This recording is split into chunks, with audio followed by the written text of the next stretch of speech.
Эта горная история началась для меня 24 августа в швейцарском городе Женева. Не успел я еще толком набрать вес и отдохнуть после своего 52-дневного отпуска в Пакистане, как где-то в глубине души опять что-то заныло и начало требовать новых приключений. Так что, пробыв дома всего 3 недели, я опять начал паковать баул со снарягой. К новому приключению с моей стороны было выдвинуто лишь 2 требования. Первое, чтобы это было максимально бюджетно, так как в Пакистане я потратил все деньги, а где найти новые я к тому моменту еще не придумал. И второе требование, не менее важное, чем первое, чтобы эта поездка была хоть как-то связана с горами. Да, как показала практика, 3 недель вне гор было для меня вполне достаточно, чтобы начать скучать по заснеженным вершинам. После недолгих раздумий было решено лететь на Монблан. Наверное, это не самая бюджетная гора в мире, но тем не менее. К тому времени я еще абсолютно не восстановился после Гашербрума II, и поэтому хотелось, чтобы процесс восхождения был ненапряжным и занимал приблизительно 2-3 дня. В идеале, чтобы часть пути можно было вообще проехать на подъемнике, чтобы за спиной был максимально легкий рюкзак и чтобы всегда было много вина, и ты заканчивал его пить непосредственно за 10-15 минут до начала самого восхождения. Конечно, под это описание очень классно подходит грузинский Казбек. Но, как бы я не любил эту гору и Грузию в целом, маршрут Тбилиси-Казбек-Тбилиси занимает в среднем 8-9 дней, а для меня это было многовато. Так что, как я уже сказал, наш выбор остановился на Монблане. Тем более, что у меня с этой горой было незаконченное дело. Я уже 2 раза пытался на нее подняться по маршруту через 3 вершины и 2 раза терпел неудачу. Правда, стоит сказать, что те 2 попытки я предпринимал в январе и феврале. Ах да, совсем забыл вас предупредить. Как вы помните по моим видосикам из Пакистана, там у меня в камере сломался микрофон, и весь голос пришлось записывать уже дома, сидя на кухне. В видео про Монблан все будет точно так же, так как починить микрофон я не успел. Первое мое знакомство с Монбланом, как и с Альпами и Европой в целом, произошло в феврале 2011 года. Помню, что из-за практически полного отсутствия денег я с каким-то просто фантастически огромным рюкзаком 2 дня на всевозможных автобусах с множеством пересадок добирался до немецкого города Констанц, где меня подобрал на машине мой друг, и мы уже поехали в сторону Шамани. В общем, тогда нам удалось подняться лишь на гребень Монблана де Текюль, откуда нас сдуло вниз непогода. Вторая же попытка была предпринята в 2013 году. Тогда я и Серега, с которым вы уже знакомы по Гашербруму, решили испытать удачу и приехали в надежде все-таки пройти этот траверс в середине февраля. Не буду затягивать и скажу лишь, что из-за просто аномального количества снега мы не то чтобы не увидели Монблан, мы даже не смогли подойти к его склонам. Руководствуясь инстинктом самосохранения, мы все-таки приняли единственное правильное в тот момент решение и отказались от восхождения. Ладно, на самом деле я и на Казбек пытался подняться 2 раза зимой и тоже безуспешно. В общем, зимними горами мне везет лишь с Эльбрусом. 2 я ездил на него в зимний период и 2 раза удачно сходил на вершину.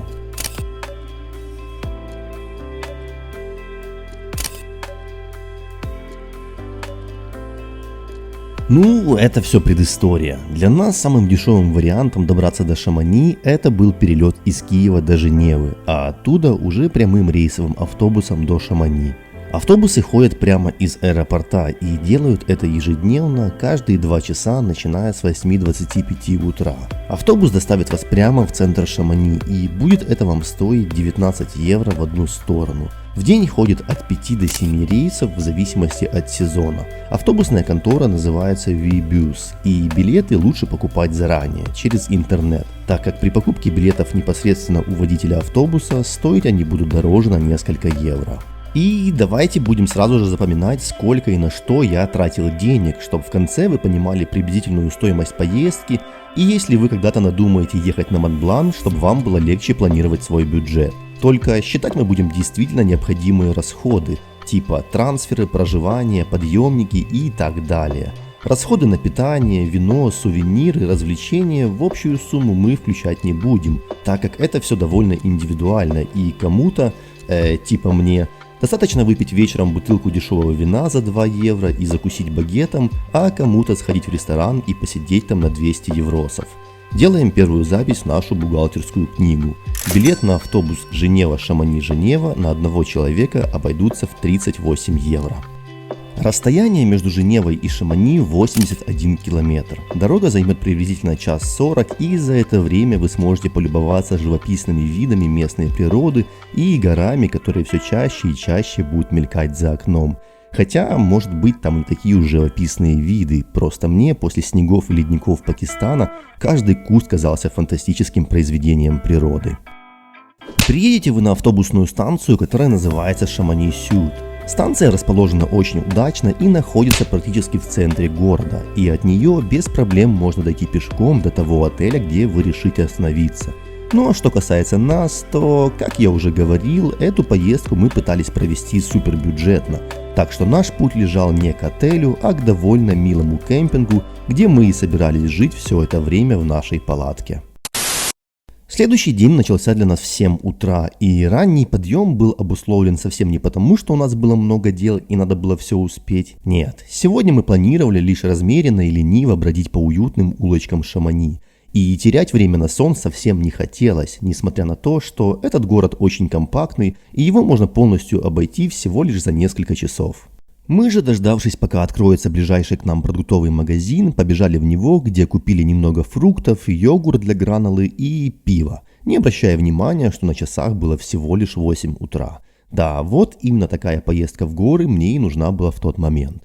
Насчет продуктов. Много чего мы привезли с собой из Киева. Как-то так получилось, что авиакомпания, которой мы летели, расщедрилась, и суммарно в самолет можно было взять на одного человека 35 килограмм багажа. 7 ручная кладь и 28 основной багаж. Чтобы сэкономить денег, мы решили воспользоваться этой возможностью и дома накупили много разной еды, даже не обращая особого внимания на вес, так как суммарно на нас двоих мы могли провести 70 килограмм багажа. Для поездки на Монблан этого предостаточно. Везти с собой какие-то продукты или нет, конечно же, решать вам, и все зависит от вашего материального состояния. Чтобы вам было легче принять решение, стоит оно того или нет, я немного позже покажу вам цены на продукты в местном магазине.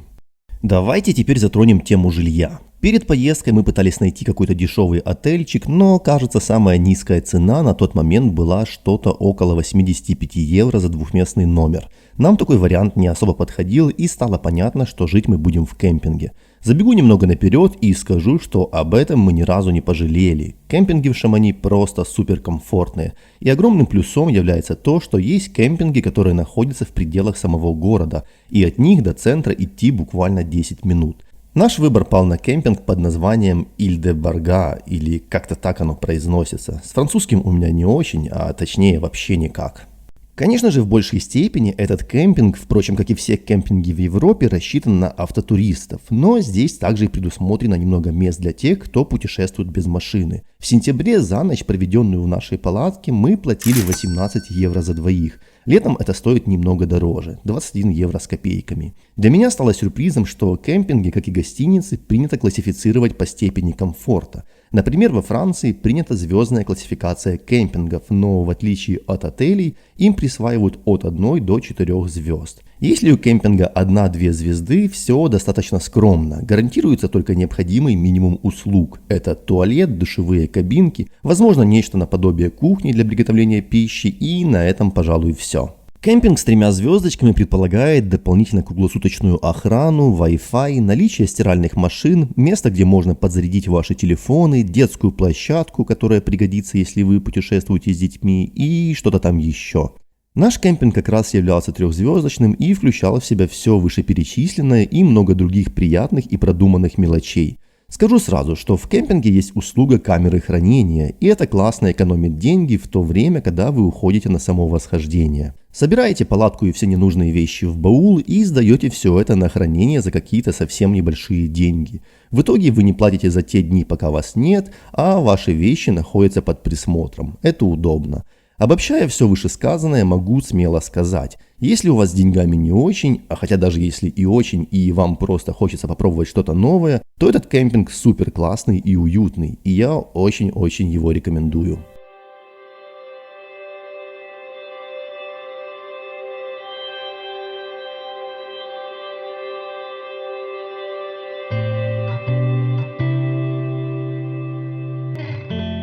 Ну и теперь, конечно же, стоит сказать пару слов про Шамани, а точнее про то, почему именно это место считается родиной альпинизма.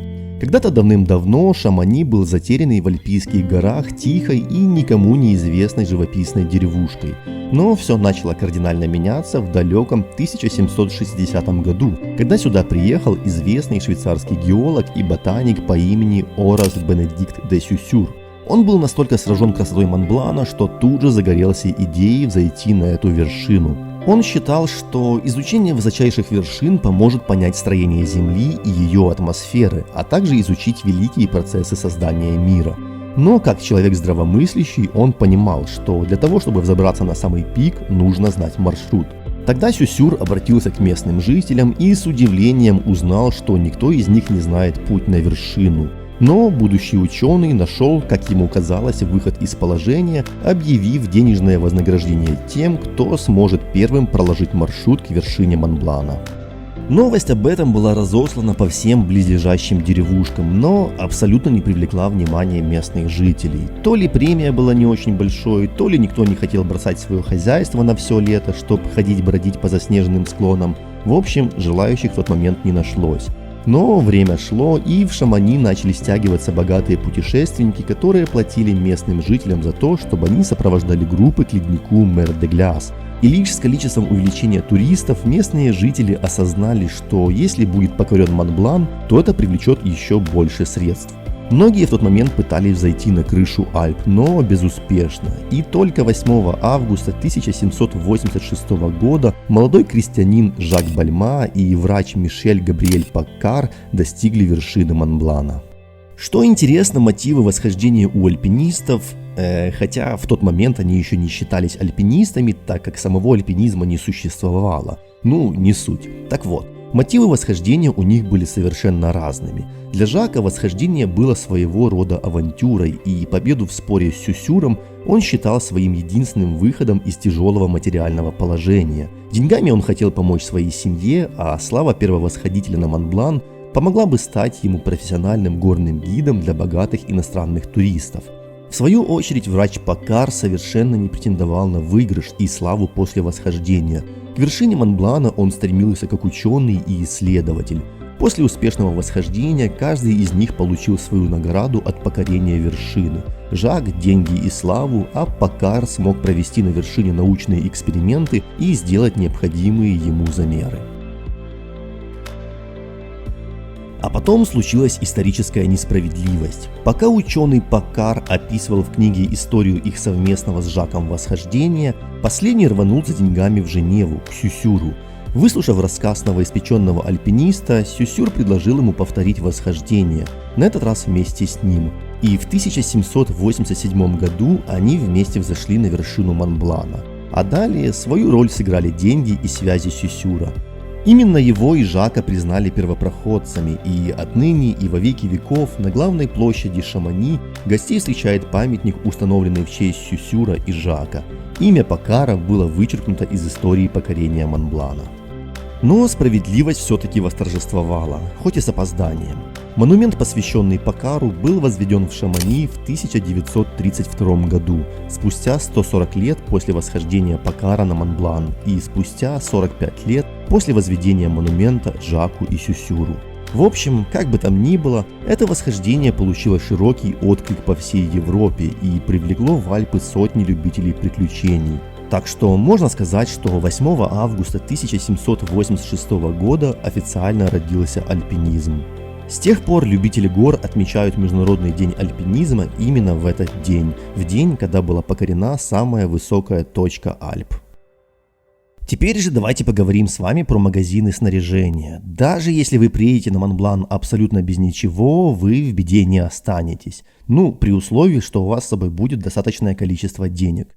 Куда бы вы ни пошли, вы всегда наткнетесь на очередной фирменный магазин со спортивными шмотками, обувью и всем необходимым для восхождения. Обилие выбора просто поражает. Честно, не припомню, чтобы я еще где-то встречал в одном городе такую плотность аутдор-магазинов.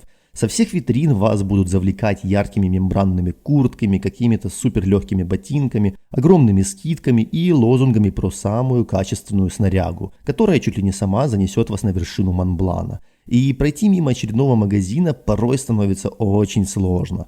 Конечно же, в большинстве случаев это будут магазины известных мировых брендов с соответствующей стоимостью, и иногда эта стоимость бывает очень странной. В общем, как бы мы ни старались бюджетно провести эту поездку, но зайдя в пару-тройку магазинов, стало очевидным, что с пустыми руками мы отсюда не уедем. Оказалось, что мне просто жизненно необходимо купить суперлегкий ледоруб от компании Petzl, который весит всего 280 грамм. Аня сразу же вспомнила, что ей давно пора менять систему, и идти на Монблан ее старой это чуть ли не смертельно опасно. Я же заявил, что у меня очень болят ноги после Пакистана, и мне нужно обязательно купить суперлегкие пецелевые кошки весом в 505 грамм. Ане же в свою очередь резко понадобились новые скальники, а еще мне обязательно надо приобрести новый крючок для протягивания репшнура, чтобы делать петли Авалакова. И как финальный аккорд мы сошлись на мнении, что каждый раз покупать батарейки для налобных фонариков это очень не экологично. И нам необходимы фонарики со встроенным аккумулятором, которые можно заряжать от USB. Сколько все это стоило, даже говорить неприлично. В итоге пришлось звонить друзьям в Киев и просить, чтобы скинули нам на карточку денег. Но есть и хорошие новости. Если же вам чего-то не хватает из одежды, а денег у вас не супер много, то в Шамани есть один относительно бюджетный магазин, который называется Technique Extreme. Ссылку на этот магазин я добавлю в описании к этому видео, чтобы в случае необходимости вы смогли его найти. В большинстве случаев здесь продается одежда и снаряжение каких-то абсолютно неизвестных фирм, которые шьют все это в Китае за 3 копейки. Наверное, покупая эти шмотки, не стоит рассчитывать на какое-то супер качество, но этого качества должно вполне хватить для того, чтобы сходить на Монблан, либо же просто погулять по Альпам. Но и опять же, стоит понимать, на каком снаряжении можно экономить, а на каком нет. Одно дело купить не очень качественную мембранную куртку, которая промокнет у вас на 30 минут раньше, чем ее супердорогой аналог. Это одно дело. А покупать какие-то карабины на Алиэкспрессе по $2, наверное, все-таки не стоит. Если же вы приехали в горы впервые и еще не до конца понимаете, надо ли вам вообще этот альпинизм, то я рекомендую все-таки не покупать сразу весь набор снаряги. Во-первых, это будет очень дорого, а во-вторых, не факт, что во время восхождения вы не проклянете все это дело и больше никогда не захотите связываться с горами. Для таких случаев в Шамани есть множество мест, где сдают в аренду снаряжение и где вы сможете взять все то, чего вам не хватает, к примеру, кошки или ботинки. А если у вас совсем ничего нет, то для вашего же удобства в большинстве пунктов проката можно взять сразу полный комплект снаряги, который вам будет необходим на Монблане, типа все включено. В этот комплект входят горные ботинки, ледоруб, каска, кошки, система, и это будет стоить приблизительно 90 евро за 3 дня. И это куда дешевле, чем покупать все с нуля.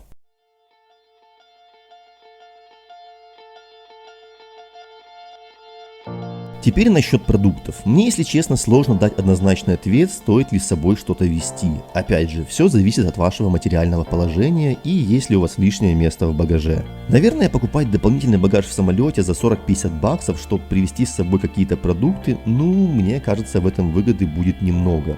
Да и в конце концов, если 100-150 евро для вас особо большой разницы не играет, то тогда однозначно не стоит с этим заморачиваться. Я не могу сказать, что продукты в Шамани, да как и вообще в Европе, супер дорогие. Местами что-то дороже, а что-то даже дешевле, но что могу точно сказать и за что я очень люблю европейские магазины, так это то, что купив какой-то самый дешевый сыр или сосиски за 2 евро, вы будете удивлены тем, что они окажутся очень даже съедобными.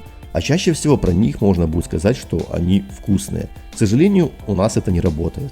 Еще находясь в Пакистане, я как-то раз общался с французскими альпинистами на тему вина. А так как я в вине не особо разбираюсь и чаще всего выбираю его просто потому, насколько красиво выглядит этикетка, то попросил, чтобы они посоветовали мне те вина, которые нравятся им. Найти то самое вино среди всего винного изобилия непросто, но в итоге вино было найдено, и мы остались им вполне довольны. Хотя, наверное, не стоит мне доверять в этом вопросе. Для меня нормальным будет и вино за 99 евроцентов из картонного пакета. Для себя же я сделал вывод, что из дома точно имеет смысл привозить пакетированную еду, которую вы будете жевать непосредственно на горе. Но это при условии, что там, где вы живете, есть какой-то местный производитель такой еды и стоит это адекватных денег. Конечно же, в Шамани огромный выбор всевозможных сублиматов. Но так как это будет еда крутых и раскрученных фирм типа Track and Eat или Mountain House, то за один пакет придется в среднем заплатить 10-12 евро, что в общем-то дороговато. Опять же в Пакистане я посмотрел у французов классный лайфхак. Ребята привезли с собой большое количество сушеной картохи, быстро заваривающиеся каши, лапшу и так далее. И сидя в базовом лагере, они брали плотные пакеты со струной и сами себе делали пищу, которой планировали питаться на горе. Один из французов меня угостил таким пакетом. Там была порция сухого картофельного пюре вперемешку с тертым пармезаном, всевозможные специи, сушеные грибы, куски вяленого мяса и яичный протеин. И скажу, что получилось очень вкусно и питательно.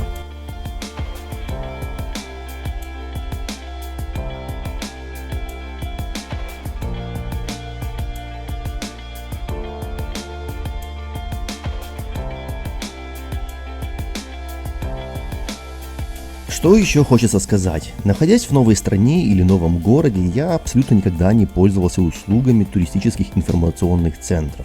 Я почему-то всегда считал это тратой времени, что легче и быстрее самому во всем разобраться, ну и так далее. Наверное, я бы и дальше так считал, если бы не побывал в местном туристическом офисе, который называется Офис де Туризм. В общем, скажу, что это просто космос. Как только у вас возникает любой вопрос и вы захотите получить максимально подробный ответ, не задумываясь, идите именно туда. Ребята знают абсолютно все. Как и куда доехать, расписание автобусов и поездов, стоимость билетов, какие есть канатные дороги, куда они ведут и много чего еще. Здесь дадут вам кучу классных и качественных карт, буклетов, и с ними вы точно не потеряетесь. Там даже можно узнать погоду на ближайшие дни. Ну или вы можете просто прийти туда, посидеть в удобном кресле и бесплатно потупить в интернете.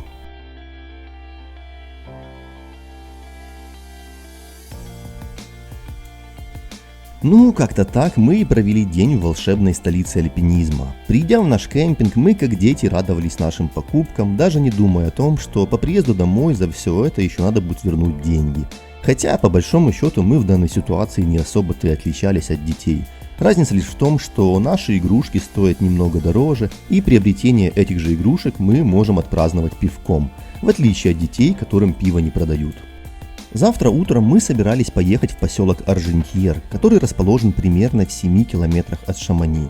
Ехать туда мы хотели для того, чтобы воспользоваться местной канатной дорогой и подняться на гору Гранд-Монте, высота которой 3295 метров, и тем самым получить хоть какую-то акклиматизацию перед нашим основным восхождением. Хоть у меня еще и была железная оклемуха после Пакистана, и скорее всего на высоте Монблана я бы чувствовал себя замечательно, но Аня уже несколько лет не ездила в горы. А идти на Монблан совсем не акклиматизированным и тем самым портить себе общее впечатление от этой горы, ну как-то совсем не хотелось. Радоваться окружающим красотам, когда тебя тошнит и постоянно болит голова из-за нехватки оклемухи, довольно-таки сложно. В конце-то концов, мы ведь ходим в горы для того, чтобы получать удовольствие, а не страдать там. Так что не ведитесь на рассказы типа «я забежал на Монблан за 2 дня без какой-либо акклиматизации и все было хорошо».